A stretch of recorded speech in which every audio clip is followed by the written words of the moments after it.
obviously with the sphere, it's a massive opportunity.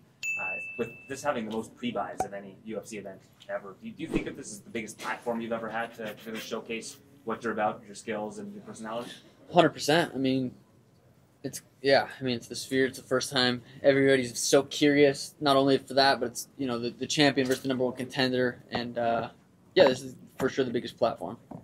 A lot of people feel like this fight can go two ways, where you pick him apart with your striking, or he's able to just grapple you for the entirety of the fight. Do you agree with that? Do you think that that's like almost certainly how this fight goes, one way or the other? Not necessarily. Like, I don't think he's gonna be able to take me down, but if he does, that's not the fight. The fight's not over just because he takes me down. So I don't necessarily agree with that. But are you eager to kind of showcase what you can do off your back? Obviously, it's not your first choice, but if it gets there, I feel like you probably have some weapons you haven't really showed off yet. I'd rather not. If I got to, let's do it. But ideally, this dude's name ain't gonna touch me.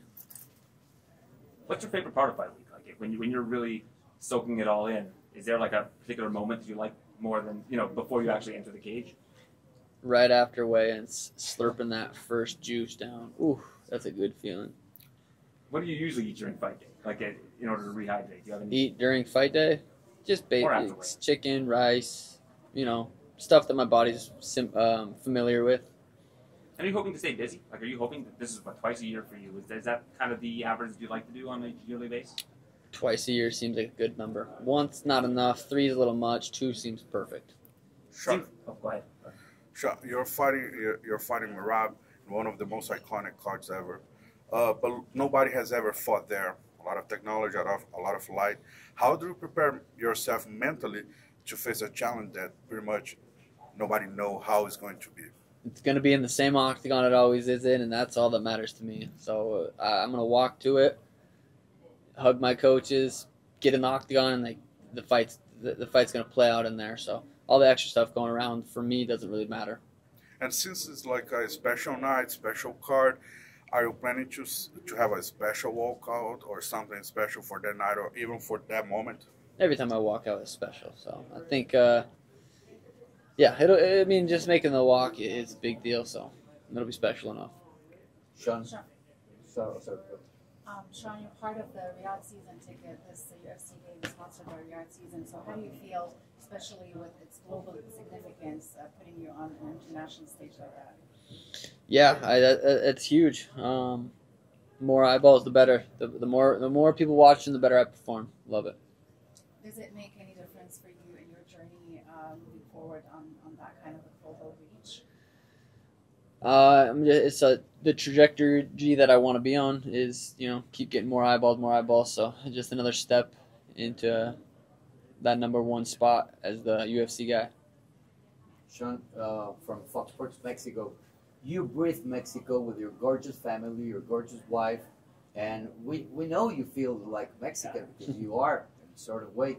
What kind of a message can you bring to Mexico? Because there's a big expected thing that you get a W and you pull out the Mexican flag. What are we going to get? Send a message and tell us if you have a surprise for Mexico. God, I wish I could rip off some Spanish right now, but yeah, Merab's kind of trying to steal that and say, "Oh, he's Mexican." It's like, my family's Mexican, so I'm clearly the more Mexican guy. At the end of the day, it's I'm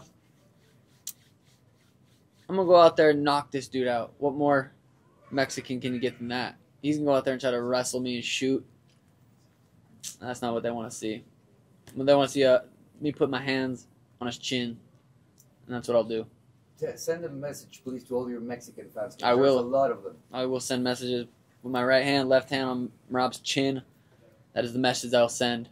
Okay, that's the next Mexican question really quick. What's your Mexican menu, your favorite menu? Mole.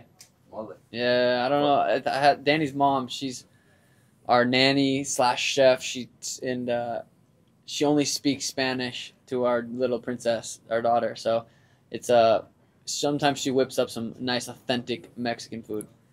Sure. You're doing the main event of this card, and at the same night, in the same city, Canelo is fighting. Being the face of this app fighting, and there is a kind of a battle against like Canelo and UFC. How do you see yourself leading this card against the most famous boxer nowadays? Friendly competition, right? It's you know, the face of boxing versus one of the faces of the UFC. I think our fight is more compelling and more interesting than their fight. But at the end of the day, everyone, you know, they're gonna watch. Most people will probably watch both. They'll probably have both illegal streams pulled up, and they'll probably sit down on their couch. Henry will be dangling his feet from his couch, watching both of them. So it is friendly competition, but I do believe that we will be more successful come fight the next week after. It'll be about the SIGA show. Do you think you guys are gonna be able to sell even more pay-per-views than Canelo? I guess we'll find out. Sean over here, thank you for your time. Dana White said that NOCHE UFC is going to be like a celebration for the history of Mexico in combat sports.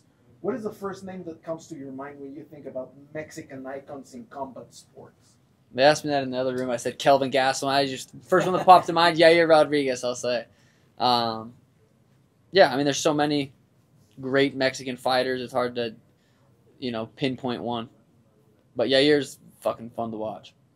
Sean, what has been the most challenging thing for you in terms of your weight management leading up to the weigh-in on Friday? My weight is perfect. It is exactly where it was when I fought Aljo. I journal every fight camp where my weight's at every single morning, and I'm waking up the same weight as when I fought Aljo. Getting a lot of Boston vibes going into this fight, and I'm loving it. So with this partnership, UFC is going international right now with a different partnership. Will we ever see you soon in Riyadh, for example, for another UFC fight?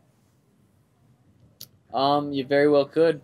You know, traveling, fighting is hard enough. So traveling across the world is adds another element to it. But never say never. I mean, I plan to fight 10 more times, so very well one of them could be there. Umar's your next opponent. That very well could be a possibility. Hell no. Umar, that'll be in Arizona or in Vegas, if that's next. I like the way you're picking up. You mentioned, Diego mentioned your walkout. Do you have any sort of creative input on how the Sphere's elements will relate to you? Do you get to, I guess, contribute to that at all? No, I trust UFC. I say, this is the song I want. You guys do your thing. So I don't have energy to think about that stuff. I got Marab on my mind, training and that kind of stuff.